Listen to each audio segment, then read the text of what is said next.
Welcome to Cambridge English Language Institute. This is Ansar Ahmad and today's video I am going to talk about thyroid gland. सबसे पहला thyroid gland के location को देखते हैं कि thyroid gland कहाँ पे होता है। फिर इसके हम देखते हैं कि इसकी स्ट्रक्चर क्या है, इसकी शेप क्या है और इसकी हार्मोन्स क्या है और इसकी फंक्शन क्या है और इसकी बीमारी भी डिस्कस करते हैं इस वीडियो में। तो सबसे पहले आगाज करते हैं कि जो थायराइड ग्लैंड है ये कहाँ पे होता है। सबसे पहले हम बात करेंगे लोकेशन की और लोकेशन से पहले हम एक सिंपल डायग्राम भी ड्रॉ कर लेते हैं। हम जानते हैं कि ये जो बेसिकली ट्रेकिया होता है, ट्रेकिया, और जिसको हम क्या कहते हैं, नौली कहते हैं, साइंस की नौली कह सकते हैं। I can call it here science की नाली। ये साइंस की नाली हो गया, ठीक है। और इसके साथ आप देखते हैं कि यहाँ पे क्या होगा, यहाँ से हम देख लेंगे तो थायराइड ग्लैंड जो है हमें नजर आएगा, थायराइड ग्लैंड। और थायराइड ग्लैंड हम जानते हैं कि ये इसके दो लोब्स होते हैं, तो इसको लोब्स को हम देख लेते हैं डिटेल से। अब आप जानते हैं कि यहाँ पे ये आपके पास ट्रेकिया है जिसको हम कहते हैं ट्रेकिया। अब ये ट्रेकिया हो गया और ये आपके पास कौन सा ग्लैंड नजर आता है जिसको हम कहते हैं थायराइड ग्लैंड। अब थायराइड ग्लैंड जो है ना, इसकी बात करते हैं डिटेल से। अब ये भी जानते हैं कि इससे यहाँ पे क्या होता है, यहाँ पे लेरिंग्स होता है। क्या होता है यहाँ पे, एक्चुअली होता है लेरिंग्स। तो ये आपके पास कौन सा रीजन नजर आया, यहां से यहां तक, ये आपके पास, इसको हम कहते हैं लेरिंग्स। और larynx is also called sound box, sound box भी कह सकते हैं। अच्छा, अब इसकी लोकेशन आप खुद ब खुद भी फाइंड आउट कर सकते हैं। देखते हैं नंबर फर्स्ट पॉइंट ये है कि इसकी लोकेशन कहां पे है। तो आप ये लिखेंगे it is present at the base of the neck. ये कहां पे मौजूद होता है बच्चे, ये मौजूद होता है base of the neck, base of the neck मौजूद होता है, नेक। और आप नेक जानते हो गर्दन को कहते हैं। और इसके अलावा in front of what, in front of we call it, this one is कि ये आपके पास ट्रेकिया है ना, और इस ट्रेकिया के सामने मौजूद है, इन फ्रंट ऑफ ट्रेकिया। हम कह सकते हैं इन front of trachea, in front of trachea, trachea कह सकते हैं, इन फ्रंट ऑफ ट्रेकिया कह सकते हैं। इसके अलावा ये बायलोब्ड है या बायलोब इसको कहते हैं। अगर मैं इस तरह बात करूं तो ये मेरा राइट होगा, ये मेरा लेफ्ट होगा। तो हम इसको कह सकते हैं कि ये वाला जो लोब है, ये वाला, इसको हम कह सकते हैं कि ये लेफ्ट लोब है, लेफ्ट लोब कह सकते हैं। इसको हम कहते हैं लोब, क्या कह सकते हैं, LOBE, लोब। और इसके लिए हम नाम लिख सकते हैं कि ये आपके पास है राइट लोब, इसको हम कहते हैं राइट लोब कह सकते हैं। तो इससे मुराद है कि ये बायलोब है। बायलोब से क्या मुराद हुआ, यानी ये बायलोब है, इसको कहते हैं लोब, बायलोब्स है। और इसमें से आप जान सकते हैं कि लेफ्ट लोब है और इसके अलावा आप कह सकते हैं कि राइट लोब भी है। अब अगर हम इसकी बात करेंगे शेप इसकी किस तरह है, बटरफ्लाई की तरह है। इसका शेप किस तरह है, शेप जो है ना, अगर मैं हेडिंग दूंगा तो आपने हेडिंग लिखना है शेप।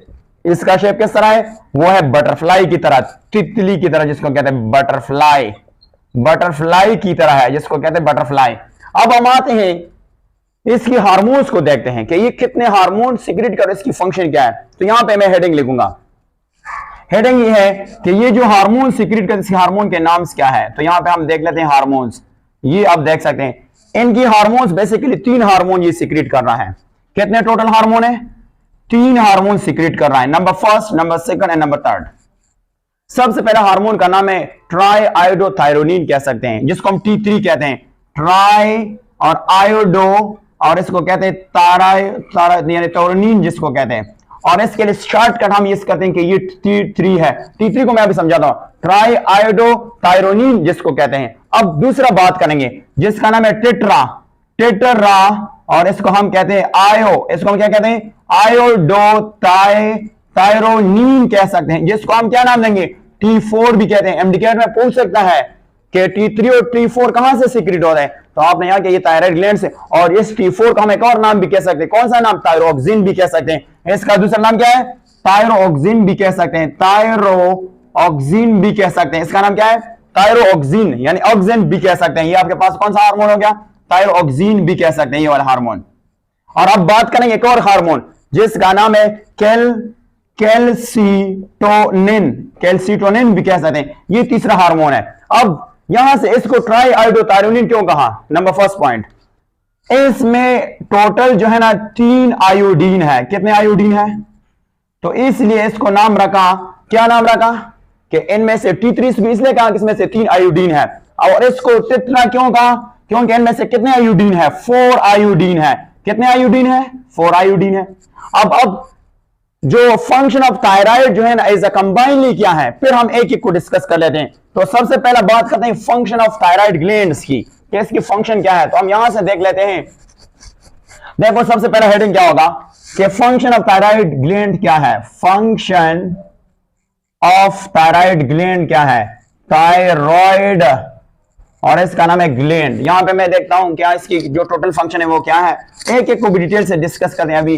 अब यहां से अगर लेंगे फंक्शन ऑफ थायराइड ग्लैंड जो है ना हम देखते हैं तो कंबाइनली है ना ये तो बहुत ज्यादा फंक्शन करते हैं, बट एफएससी टेक्स्ट बुक के मुताबिक ये मेजर 3 फंक्शन करते हैं। नंबर फर्स्ट जो है ना ये रेगुलेट करता है, रेगुलेट करता है कौन सा चीज? मेटाबॉलिक रेट्स, मेटाबॉलिक रेट को ये कंट्रोल करता है, मेटाबॉलिक रेट। और इसके साथ साथ ये दूसरा फंक्शन कौन कर रहा है? ये ग्रोथ भी कंट्रोल करता है, ग्रोथ के साथ भी हेल्प करता है, ग्रोथ। इसके अलावा डेवलपमेंट में भी ये क्या करता है? अहम रोल प्ले करता है। तो ये इसकी क्या हुआ? ये इसकी कंडीशन हो गया। अब हम अगर ये हार्मोन ज्यादा हो जाए या कम हो जाएंगे तो फिर क्या असर होगा? तो सबसे पहले कंडीशन ले लेते हैं जिसको हम कहते हैं जिसको हम क्या नाम देंगे? हाइपोथायरॉयडिज्म, थायरॉयडिज्म कह सकते हैं। क्या नाम रखेंगे? हाइपोथायरॉयडिज्म। हाइपोथायरॉयडिज्म से क्या मुराद होता है? अगर थायराइड ग्लैंड की सिक्रीशन कम हो जाता है, अगर ये एडल्ट में कम हो जाए तो फिर क्या होगा? अगर ये इन्फेंट में कम हो जाए तो क्या होगा? सबसे पहले हम बात करेंगे एडल्ट में। अगर एडल्ट में ये कम हो जाता है एडल्ट में तो फिर कौन सा कंडीशन होगा? नंबर फर्स्ट कंडीशन ये होगा कि लेथार्जी होगा। लेथार्जी से क्या मुराद होता है? लेथार्जी का मतलब ये है कि लेक ऑफ कौन सा चीज होगा? लेक ऑफ एनर्जी प्लस इसको कहते हैं एंथुसियाज्म एंड इंटरेस्ट। ये पहला कंडीशन है। दूसरा कंडीशन है कि वेट गेन होगा। वेट क्या होगा? वेट जो है ना वो गेन होगा। और नेक्स्ट वन अगर हम ये लिखेंगे इनटॉलरेंस ऑफ कोल्ड, क्या होगा? इनटॉलरेंस ऑफ कोल्ड होगा, COLD, कोल्ड कह सकते हैं। इसके अलावा लास्ट वन होगा dried out of the skin, skin जो है वो खुश्क होगा। ड्राई आउट जिसको हम कहते हैं ड्राई आउट, इसको कहते हैं dry out of the skin जो है वो होगा स्किन, यानी उसकी स्किन क्या होगा? स्किन जो है ना वो बेसिकली खुश्क होगा। तो ये 4 साइन है, किसकी 4 अलामत है किसमें? जब ये थायराइड ग्लैंड जो है वो कम सिक्रीशन होता है किसकी? एडल्ट में। अब बात करते हैं अगर हम इसको इन्फेंट में देखें, इन्फेंट जाते बच्चे में, तो बच्चे में सबसे पहले ये आप कह सकते हैं कि क्या हो? बच्चे में are not detected in early age, early life में ये बच्चे में आपको नजर नहीं आएगा। अगर नजर आ दिया आप लिख सकते हैं ना कि आर नॉट डिटेक्टेड होता है। बच्चे में ये ज्यादा डिटेक्टेबल नहीं है। अगर हो गया तो बच्चे में कौन सा 2 प्रॉब्लम काज कर सकते हैं? मेंटल रिटार्डेशन किसको कहते हैं? मेंटल रिटार्डेशन से मुराद है कि इसकी ब्रेन यानी इसकी जो ब्रेन है वो पूरा डेवलप नहीं होगा। इसके साथ ड्रॉफिज्म जो छोटे कद का रह जाता है, ड्रॉफिज्म जो है ना ये उसमें क्या होगा? अब हम एक और कंडीशन की तरफ लेके जाते हैं कि देखो अगर ये सिक्रीशन ज्यादा हो जाए तो फिर कौन सा कंडीशन होगा? ये तो हाइपो कंडीशन हो गया। इसके अपोजिट कंडीशन की तरफ आते हैं, वो कौन सा है? यहां पे देख लेते हैं वो कौन सा है। तो इसको हम बेसिकली कह सकते हैं कि कंडीशन नंबर नेक्स्ट, अगर ये हाइपर हो जाता है, हाइपरथायरॉयडिज्म हो जाता है, थायरॉयडिज्म हो जाता है, अगर ये ज्यादा सिक्रीट हो जाता है तो कौन सा बीमारी फैलाया जाएगा? एक बीमारी का नाम है जिसको कहते हैं ग्रेव डिजीज। यहां पे मैं लिखता हूं ग्रेव डिजीज। और आप जानते हैं कि ये कौन सा डिजीज है? इस डिजीज को हम कह सकते हैं कि ये बेसिकली ऑटो इम्यून डिजीज है। ये कौन सा डिजीज है? इसको हम कह सकते हैं कि ये कौन सा डिजीज है? जिसको कहते हैं ऑटो इम्यून डिजीज है, ऑटो इम्यून, और इसको कहते हैं डिजीज, ऑटो इम्यून डिजीज है, ऑटो इम्यून डिजीज है। इनमें से ऑटो कहते हैं खुद बहुत, इनमें से हमारा इम्यून सिस्टम जो है ना वो हेल्दी टिश्यू या हेल्दी पार्ट्स पे जो है वो अटैक करता है। अच्छा, अब इसकी अलामत क्या है? इसकी सिम्टम को देख लेते हैं। इसकी जो सिम्टम है, सिम्टम्स यहां से देख लेते हैं कि सिम्टम्स क्या है। नंबर फर्स्ट, इसका सबसे पहला सिम्टम यह है कि हाई मेटाबॉलिक रेट। क्या होगा? हाई मेटाबॉलिक रेट, मेटाबॉलिक और इसका नाम है रेट होगा। इसके अलावा इर्रेगुलर हार्ट बीट होगा, इर्रेगुलर हार्ट बीट होगा, जिसको हम क्या कहते हैं, हार्ट और बीट होगा, heart beat, irregular heart beat होगा। नेक्स्ट जो है ना वो क्या होगा, नर्वसनेस, परेशानी जिसको हम कहते हैं नर्वसनेस, नर्वसनेस होगा, नर्वसनेस। इसके अलावा इंक्रीज वेंटिलेशन रेट से मुराद ये इंक्रीज ब्रीथिंग रेट, इंक्रीज होगा, इंक्रीज जो होगा कौन सा चीज, वेंटिलेशन, वेंटिलेशन जो है ना रेट, वेंटिलेशन कहते हैं ब्रीथिंग को कहते हैं, कौन सा चीज इंक्रीज होगा, वेंटिलेशन, या इसको हम कह सकते हैं कि इंक्रीज ब्रीथिंग रेट। इसके अलावा इंक्रीज होगा कौन सा चीज, जिसको हम कहते हैं बॉडी टेम्परेचर, बॉडी टेम्परेचर जो है वो क्या होगा, इंक्रीज होगा, टेम्परेचर जो है ना वो क्या होगा, वो इंक्रीज हो जाएगा, बॉडी टेम्परेचर। इसके साथ साथ क्या होगा, स्वेटिंग होगा, कौन सा चीज होगा, स्वेटिंग, SEATING, स्वेटिंग होगा। इस स्वेटिंग के साथ साथ आपने एक और कीमती पॉइंट लिखना है कि फूड क्या होगा, वेट लॉस होगा। और इवन आपके बुक में लिखा है despite mean adequate food intake, ये फूड खाएगा भी और इसके बावजूद भी जो है उसका वेट जो है वो लॉस होता है। तो ये भी एक जबरदस्त जो है पॉइंट है जिसको हम कहते हैं वेट लॉस, वेट, और इसको कहते हैं लॉस, LOSS, लॉस। अच्छा, यहां पे एक और कंडीशन भी डिस्कस करते हैं, वो उसका नाम है मोस्टली एक्सॉफ्थेल्मिया जो है वो डिस्कस करते हैं। यहां पे मैं लिखता हूं, आपने इस पॉइंट को नोट करना है। देखो सबसे पहला पॉइंट है मोस्टली, MOSTLY, इसको कहते हैं एक्सो, और इसका नाम है एक्सोथाल्मिया। ताल्मिया कौन से कंडीशन को कहते हैं, ये पॉइंट आपने याद करना है कि एक्सोथाल्मिया कंडीशन कौन से कहते हैं। इनमें से बेसिकली क्या होता है, ये जो आई बॉल होता है ना, आई बॉल, ये बाहर तक निकल आ जाता है, जिसको कहते हैं protrusion of the eye ball होता है, और ये किसकी वजह से होता है, ये ग्रेफ डिजीज की वजह से होता है। तो थोड़ा यहां से देख लेते हैं इसका मतलब क्या होता है। इसका मतलब ये इसकी निशानी है जिसको कहते हैं प्रोट्रूजन, कहते हैं protrusion of the eye ball, I of, आप इसको कहते हैं ऑफ द आई बॉल, जिसको हम क्या कहते हैं, ऑफ द आई, और इसको कहते हैं बॉल। और ये किसकी वजह से होता है, आप जानते हैं कि कौन सा डिजीज की वजह से होगा, किसको कहते हैं ग्रेफ डिजीज। ये किसके होगा, ये होगा ग्रेव्स डिजीज की वजह से ये जो है होगा। अब हम बात करेंगे, ये तो है एक कंडीशन हो गया। अब हम बात करेंगे कि थायराइड हार्मोन है ये किस तरह सिंथेसाइज किया जाता है, तो इसके लिए हम देखते हैं कि ये किस तरह सिंथेसाइज किया जाता है। अच्छा, यहां से देख लेते हैं, अब हम थायराइड जो हार्मोन है और देख लेते हैं कि किस तरह सिंथेसिस हो जाता है। आप जानते हैं कि जो थायराइड ग्लैंड होता है, थायराइड जिसको हम कहते हैं थायराइड ग्लैंड, थायराइड ग्लैंड अगर हम देखते हैं तो थायराइड ग्लैंड जो है ना ये जो हार्मोन बनाते हैं, यानी thyroid gland can not be synthesis. ये अगर आप देख लेते हैं, हम यहां पे करें थायराइड हार्मोन की बात करें, ग्लैंड के बजाय हम क्या करेंगे, hormones, thyroid hormones. Thyroid hormones can not be synthesis, can not be synthesised, synthesised है विदाउट वाटर। क्योंकि आपको पता है कि जो थायराइड हार्मोन बनते हैं वो कहां से बनते हैं, थायराइड हार्मोन बेसिकली बनते हैं किससे, आयोडीन से बनते हैं। अब यहां पे मैंने कहूंगा कि thyroid hormone can not be synthesis without water, आप लिख सकते हैं कि विदाउट आयोडीन। कैसे, विदाउट आयोडीन से। अब देखते हैं यहां पे एक और बात भी लिखता हूं, आपको पता है तो ये फिर कॉज करते हैं, प्रॉब्लम कॉज करते हैं। और प्रॉब्लम कहां पे कॉज करते हैं, आपको पता है ऐसे फॉर्म एरिया, मैं बताता हूं कौन से एरिया, फॉर्म सॉइल होते हैं जहां पे आयोडीन की कमी होता है, या ड्रिंकिंग वाटर जो होता है, जो पानी पीते हैं, इनमें से या तो बिल्कुल आयोडीन होता नहीं है और या तो क्या होता है, या लिटिल आयोडीन होता है। तो अब अगर देखते हैं कि क्या है, लिटिल आयोडीन है, लिटिल है या नो आयोडीन है, नो आयोडीन है, जिसको हम कहते हैं, क्या नाम लिख सकते हैं, यहां पे हम लिख सकते हैं कि नो आयोडीन है। तो फिर इनमें से ये मसला पैदा होता है।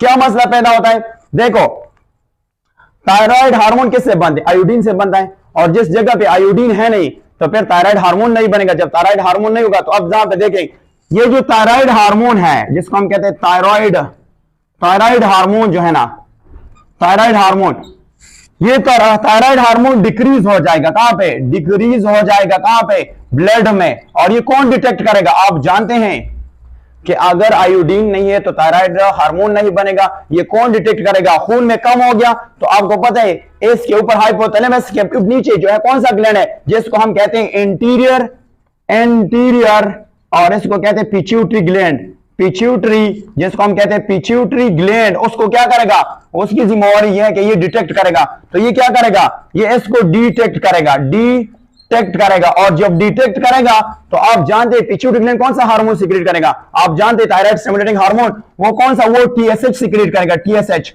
और जब टीएसएच सीक्रेट करेगा तो टीएसएच क्या करेगा, टीएसएच की ओवर स्टिमुलेशन से क्या होगा, थायराइड ग्लैंड जो है अगर इसकी ओवर सिक्रीशन हो जाता है, ओवर सिक्रीशन ऑफ टीएसएच हो जाता है, टीएसएच, तो इससे क्या होगा, इससे जो थायराइड ग्लैंड है वो एनलार्ज हो जाता है। क्या हो जाता है, थायराइड ग्लैंड जो है ना वो क्या होता है, थायराइड ग्लैंड वो बेसिकली क्या हो जाता है, वो एनलार्ज हो जाता है, एनलार्ज, इसको हम कहते हैं एनलार्ज। और जब एनलार्ज हो जाता है तो फिर इसको हम क्या नाम देंगे, हम इसको कहते हैं कि ये बेसिकली क्या है, गोइटर है। और ये गोइटर किस तरह होता है, जरा इसको देख लेते हैं यहां से, कि जो एनलार्जमेंट होता है, एनलार्जमेंट होता है किस चीज की, टिश्यू की, और वो टिश्यू क्या है, दैट इज टिश्यू, और in the form of what, in the form of goitre, जिसको हम क्या कहते हैं, गोइटर कहते हैं।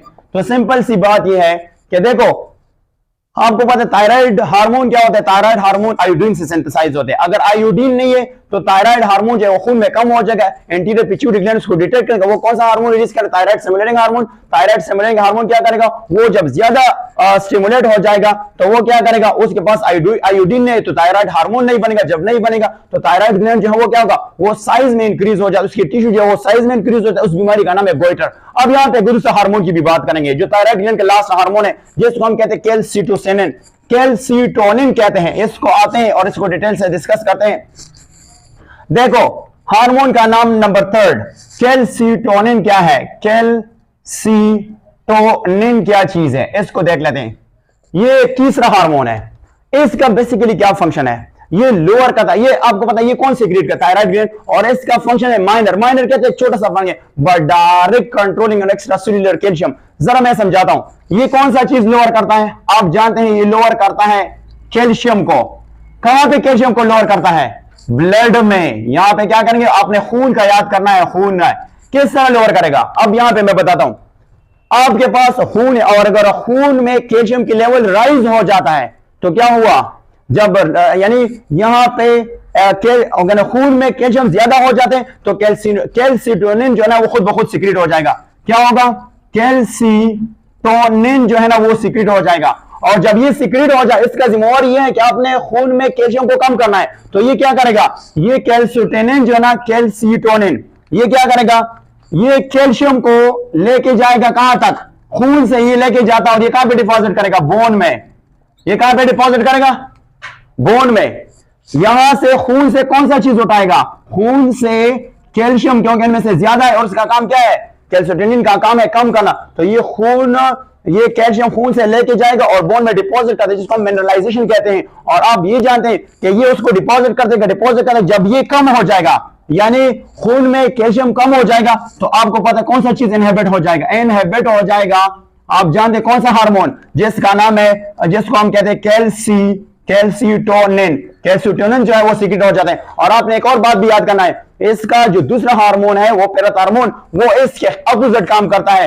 वो क्या करेगा, इसका काम ये है कि खून में कैल्शियम को कम करना है और दूसरे उसका किस यहां से कैल्शियम को उठाते बोन में डिपॉजिट करते हैं। और पैराथार्मोन इसका अपोजिट का एंटागोनिस्टिक फंक्शन करेगा, वो यहां से क्या करेगा, कैल्शियम को उठाएगा और यहां पे क्या करेगा, वो डिपॉजिट करेगा, उसका नाम है पैराथार्मोन।